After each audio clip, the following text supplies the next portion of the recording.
Good morning বন্ধুরা, welcome back to my channel. আমি সঞ্চিতা তোমাদের কাছে নিয়ে চলে এসেছি আমার ছোট্ট চ্যানেল সঞ্চিতার সঞ্চয়। আশা করব তোমরা যেখান থেকে ভিডিওটা দেখছো সবাই ভালো আছো, সুস্থ আছো আর অনেকটা সাবধানেও আছো। আজ মঙ্গলবার, আর তোমাদের আগের ভিডিওতে দেখিয়েছিলাম আমি মায়ের বাড়ি থেকে চলে এসে বাড়ির যা পরিস্থিতি সমস্ত কিছু দেখিয়েছিলাম তোমাদের। তারপর থেকে আমি ভিডিওটা শুরু করছি। তা আমি খুব একটা ভালো নেই গো। কালকে যেহেতু সারাদিন ভীষণ জার্নি গেছে, সেহেতু আমার কিন্তু শরীরটা একদমই ভালো নেই। তো সেই নিয়েই আমাকে আজকে কাজ করতে হচ্ছে, আর তোমাদের সঙ্গে আমি প্রত্যেকটা মুহূর্ত শেয়ার করছি ওই শরীর খারাপ নিয়েই। কিন্তু তো মঙ্গলবার যেহেতু বাড়িতে পুজোও হয়নি, মেয়ের পরীক্ষা তোমাদের বলেছিলাম, মেয়ে কিন্তু পরীক্ষা দিতে চলে গেছে আর ওর বাবাও কাজে চলে গেছে। আমি এসে বাড়ির হাল তোমাদের দেখালাম। আর আসার সময় আমি একটা লাউ কিনে নিয়ে এসেছিলাম যে কী রান্না করব।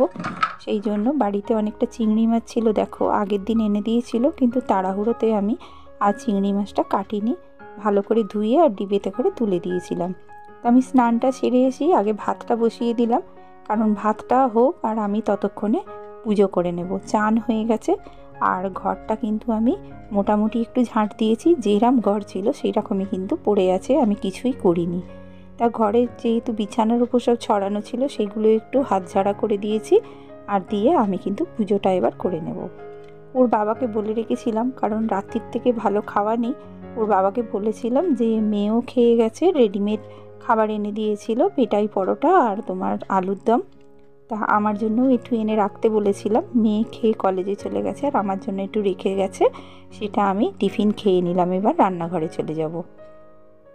তো রান্নাঘরে তো অনেক কাজ, ভাতের হাঁড়িটা বসিয়ে দিয়ে এসেছি, ভাতটা ফুটলে তারপরে আমি পরপর কাজগুলোকে করে নেব।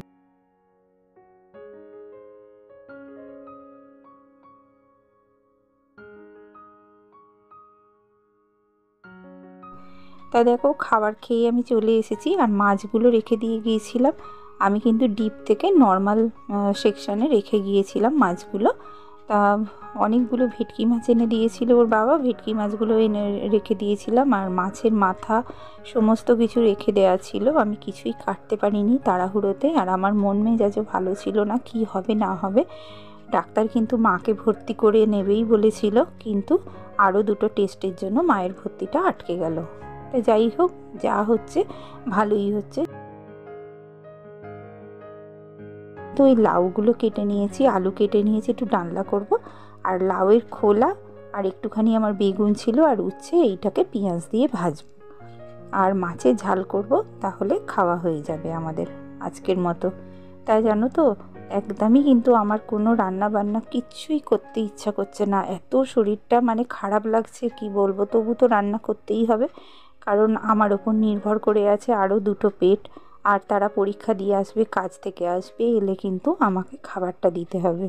তো স্নান করেছিলাম, আর মেয়ে তাড়াতাড়ি করে সকালবেলা চান করে তোমার পরীক্ষা দিতে চলে গেছে, ওরও জামা কাপড়গুলো ছিল, সেইগুলো আমি সব সাবানে ডুবিয়ে দিয়েছিলাম। তা ভাতটা হচ্ছে দেখে ভাতটা বসিয়ে দিয়ে এসে আমি কিন্তু এগুলো ধুতে চলে এসেছি পুকুরে। তা আগে ধুয়ে নেব, ধুয়ে টুয়ে নিয়ে তারপরে এগুলো আমি মেলে দিয়ে ঘরে চলে যাব, কারণ আমার মাথাটার ভেতরে এমন হচ্ছে না যেন মনে হচ্ছে কতক্ষণে আমি একটুখানি শোবো, আর ভালো লাগছে না যেন। রাত্রিবেলা তো ভালো করে ঘুমও হয়নি।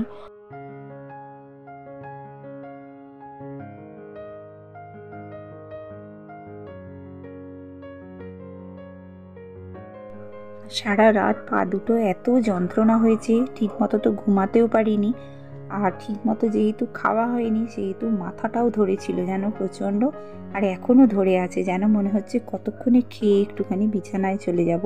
আর ভালো লাগছে না, কিন্তু কি করব বলো, সংসারের কাজ তো করতেই হবে, কিচ্ছু করার নেই। তাই জন্য সমস্ত জামা কাপড়গুলো কেচে দিলাম, যেহেতু হসপিটালের জামা কাপড় ছিল সেহেতু কেচে দিলাম, আর মেয়ের জামা কাপড়গুলোও কিন্তু আমি ধুয়ে মেলে দিলাম।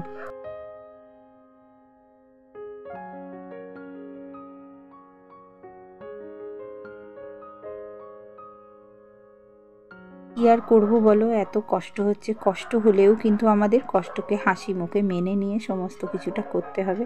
আর এই দেখো জামা কাপড় মেলতে গেছি আর ফ্যান পড়া শুরু হয়ে গেছে। তা ভাতটা একটুখানি নেড়ে দিয়ে দেখলাম, আমি কিন্তু ভাত 1 ফুট দিয়ে নামিয়ে নিয়ে আর তারপরে করি। কিন্তু আজকে যেহেতু চালটা ভেজানো হয়নি, একদম এসেই চালটাকে আমি ধুয়ে দিয়ে পুজো করতে গিয়েছিলাম, বেশিক্ষণ ভেজেনি, সেই জন্য আমি ভাতটা একবারেই করে নিলাম। একবারে ভাত করলে কি হয় জানো তো, ভাত গ্যাসটা না ভীষণ পোড়ে, ওই জন্য 1 ফুট দিয়ে নামিয়ে নিই, তারপরে কিন্তু আমি কিছুক্ষণ পরে ভাতটা আবার বসিয়ে পুরো করে নিই। তাই যে এইদিকে এবারে মাছের মাথা দিয়ে আমি লাউ ডালনা করব, তাই জন্য 2টো আলু কেটে নিয়েছি। আর ফোড়নের মধ্যে তেজপাতা আর গোটা জিরে আর একটা শুকনো লঙ্কা ফোড়ন দিয়ে আলুটাকে ভেজে নিচ্ছি। আলুটা ভাজা হয়ে গেলে তার মধ্যে একটু আদা, একটু জিরে গুঁড়ো, হলুদ গুঁড়ো আর লঙ্কা গুঁড়ো এইটা দিয়ে আর নুন ভালো করে এইটাকে আলুটাকে ভেজে নিয়ে এবার আমি লাউটাকে দিয়ে দেব। যেহেতু লাউ বেশি ঝাল খেতে পারে না, তাই জন্য ঝালটা কিন্তু একদমই একটুখানি দেবো, নাহলে লাউতে ঝাল হয়ে গেলে খেতে একদমই ভালো লাগে না। তা আমি এই যে লাউয়ের তরকারিটা বসিয়ে দিলাম, দিয়ে কিন্তু এইবারে বাকি কাজগুলো টুকটাক করব। তা ঘরের তো কি হাল হয়ে আছে, আমার তো একদমই ইচ্ছা হচ্ছে না, রান্নাঘরটাই একটু আধটু হাত ঝাড়া করে পরিষ্কার করে নেব। খালি রান্নাটা করছি কেন জানো, রান্নাটাও আমার করতে ইচ্ছা করছে না।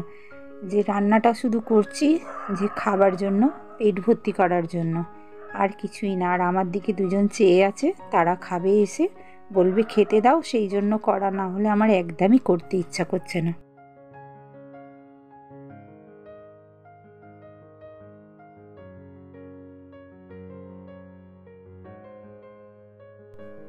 মাছের ঝাল হয়ে গেলেই আমি কিন্তু এই উচ্ছে ভাজাটা করে নেব। উচ্ছে ভাজাটা তোমরা এরম করে উচ্ছে ভাজা কি কেউ খেয়েছো? তাহলে আমাকে অবশ্যই কমেন্ট করে জানাবে। এই দেখো লাউ খোলাগুলো কিন্তু আমি কোনো দিনই ফেলি না। লাউ খোলাগুলো কুচো কুচো করে কেটে নিয়েছি, আর উচ্ছেটা ভেজে কিন্তু আমি তুলে নিলাম জানো। নেবার পর যে তেলটা ছিল তাতে লাউ খোলাটা দিয়ে একটু হলুদ একটু নুন দিয়ে আমি ঢাকা দিয়ে দিয়েছিলাম। ওটা যেই একটু জলটা মরে গেছে, তারপরে আমি বেগুনটা দিলাম, দিয়ে ওটাকে সুন্দর করে ভেজে নিয়ে এবার যে আমার ভাজাটা ছিল, ওই উচ্ছে ভাজাটা তার সঙ্গে মিশিয়ে দিলাম। খেতে কিন্তু ভীষণ ভালো লাগে জানো। তোমরা যদি কেউ না খেয়ে থাকো, লাউ যদি তোমাদের বাড়িতে নিয়ে আসে, লাউয়ের খোলাটা কিন্তু ফেলবে না বন্ধুরা। লাউয়ের খোলাটা এইভাবে খাবে, খুব সুন্দর লাগে খেতে। তো এবার আমার তো রান্না হয়ে গেছে, দেখতে পেলে সমস্ত রান্না হয়ে গেছে। এবার আগের দিন থেকে দেখো না কত বাসন পড়ে আছে, আমি কিন্তু এসে বাসন মাজিনি জানো। সেই বাসনগুলো পড়ে আছে, আমি একসঙ্গে বাসনগুলো মেজে নিচ্ছি, কারণ আমার আর ইচ্ছাই করছিল না তখন যে আমি বাসনগুলো মেজে স্নান করতে যাই। তা যাই হোক, এবার সমস্ত বাসন আমি ভাবলাম কি বলতো, যে রান্নার বাসনগুলো তো আমাকে সেই মাজতেই হবে, তাহলে মাজবো যখন একসঙ্গেই মাজবো। তা সেই জন্য সমস্ত বাসন আমি একসঙ্গে মেজে নিচ্ছি এক এক করে। আর মেজে নিয়ে কিন্তু এবার আমি ধুয়ে নেব।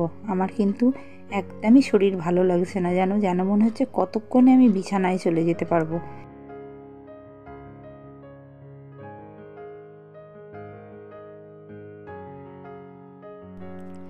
তো কাজ করতে করতে যে সমস্ত বন্ধু আমার তোমরা কমেন্ট করেছো আমাকে, তাদের নামগুলো বলে দিই। SM simple housewife, Khushbu's lifestyle, my fortune story, Madhu's mini kitchen, Debjani Pal, Jayati Mukherjee. তো তোমাদের অসংখ্য ধন্যবাদ আমাকে কমেন্ট করার জন্য। আর তোমরা আমার ভিডিওটা পুরো দেখছো আমার সঙ্গে, এর জন্য তোমাদের ধন্যবাদ জানাই। আর যে সমস্ত নতুন বন্ধুরা আজ আমার ভিডিও প্রথম দেখছো, তাদের জন্য অসংখ্য ধন্যবাদ রইল আমার ভিডিওটা দেখার জন্য। এবং যদি সাবস্ক্রাইব না করা থাকে, তাহলে আমার পরিবারে থাকার জন্য অবশ্যই একটা সাবস্ক্রাইব করে দিও, তাহলে আমি পরের ভিডিও নিয়ে তোমাদের কাছে সরাসরি পৌঁছে যাব। তো আজকে দেখো সমস্ত কাজ প্রায় আমার হয়েই গেল।